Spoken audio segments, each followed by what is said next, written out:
Welcome to Miss Pam Reads.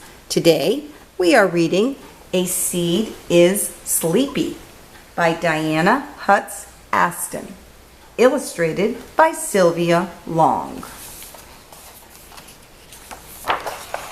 The dandelion seeds. And all kinds of different seeds. My goodness, look at them all.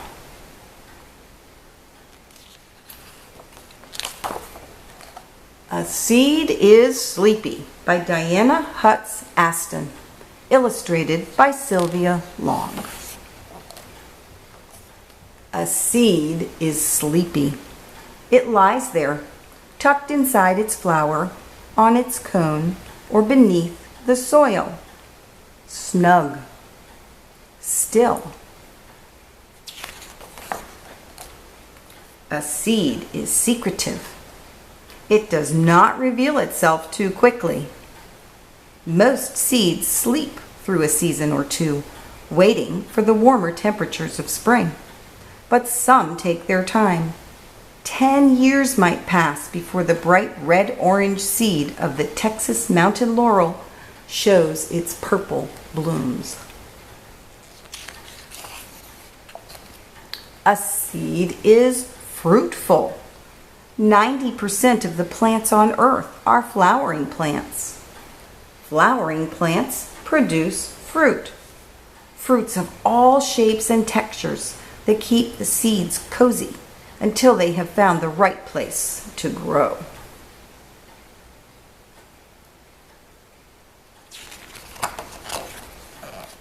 A seed is naked. Yes, naked. Scientists call gymnosperms, seeds that aren't clothed in fruits, naked seeds.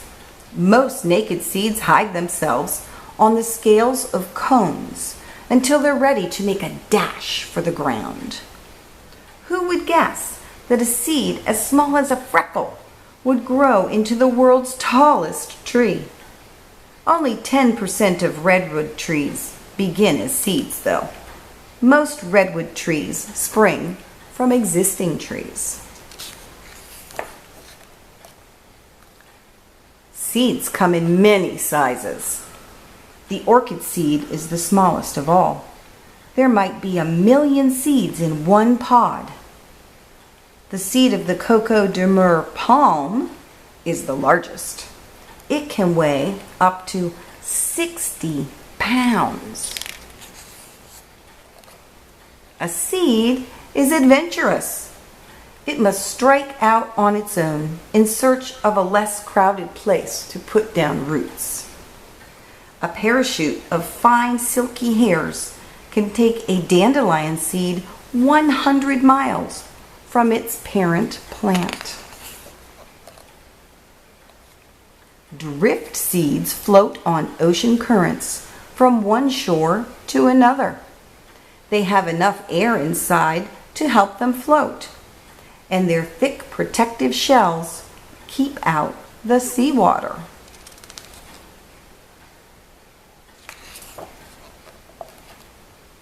A seed is inventive. To find a spot to grow, a seed might leap from its pod, or cling to a child's shoestring, or tumble through on a bear's belly. A seed hopes to land where there is plenty of sunlight, soil, and water. A seed is generous. It gives the baby plant or embryo a seed coat to keep it warm. The embryo's first meal comes from its seed leaves or cotyledons. Seeds with one seed leaf, like corn, are called monocots. Seeds with 2 seed leaves, like beans, are called dicots. I'm going to leave this page here for just a second because there's lots of information on there for you to look at.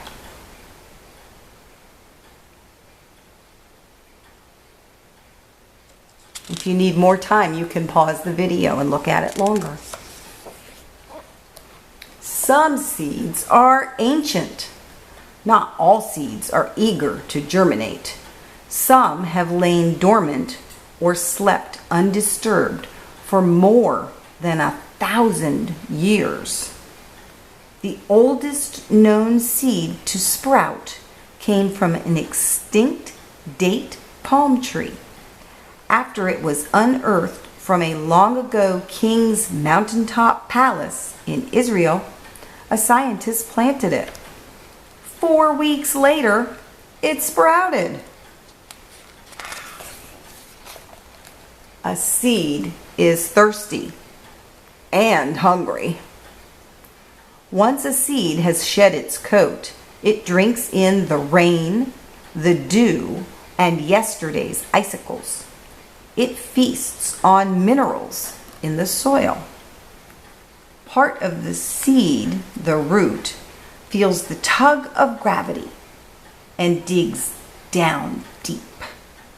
Another part of the seed, the shoot, is sensitive to light, so it reaches for the sun. A seed is clever.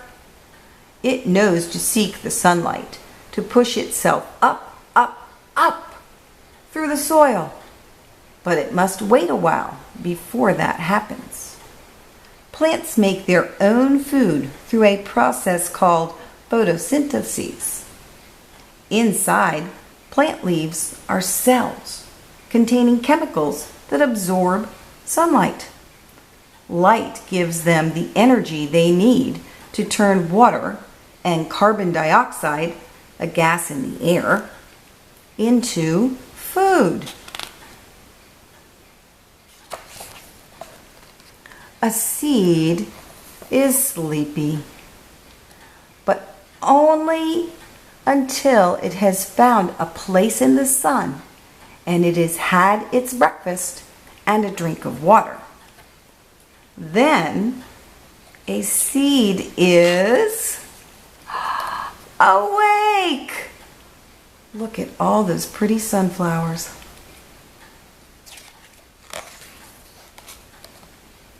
And here's more seed. Well, these are the flowers.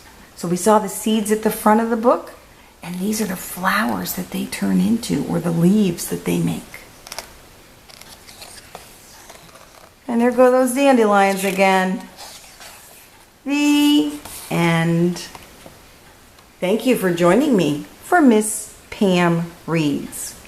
Have a great day.